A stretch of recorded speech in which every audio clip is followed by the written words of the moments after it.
Hi, I'm Priyanka Jain on the Microsoft Azure Storage Explorer team, and today I'm going to show you around the new querying experience for tables. If you open up a table on Storage Explorer and toggle the query button, it will open up the query builder. The query builder is automatically populated with the sample query of the partition key and row key of the first entity. So right now you're on the query panel. If you click the text editor, it will show you a multi-line editor with the query from the builder. Note that the second you change the query in the text editor, you will not be able to go back to the query builder until you erase your changes or you've cleared the query. The query builder allows you to add or delete clauses anywhere in the builder.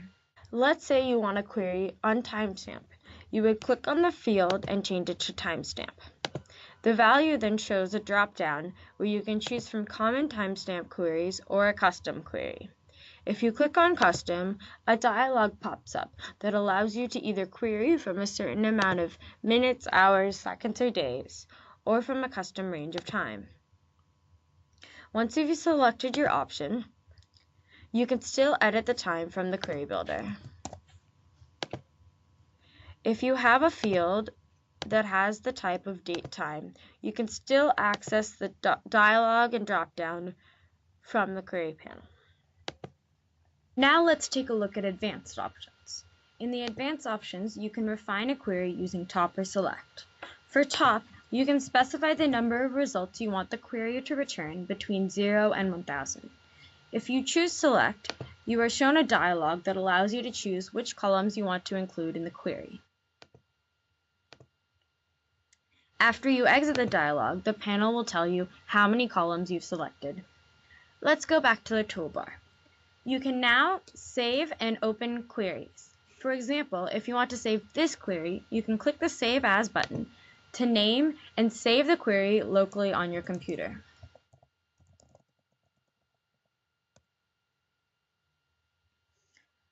You can see now the Save button is disabled. Once you change the query, you can save it again using this button. Now let's see the query open. I'll clear the query and click the Open button. When I choose the query file, it opens up the query I saved in the query builder.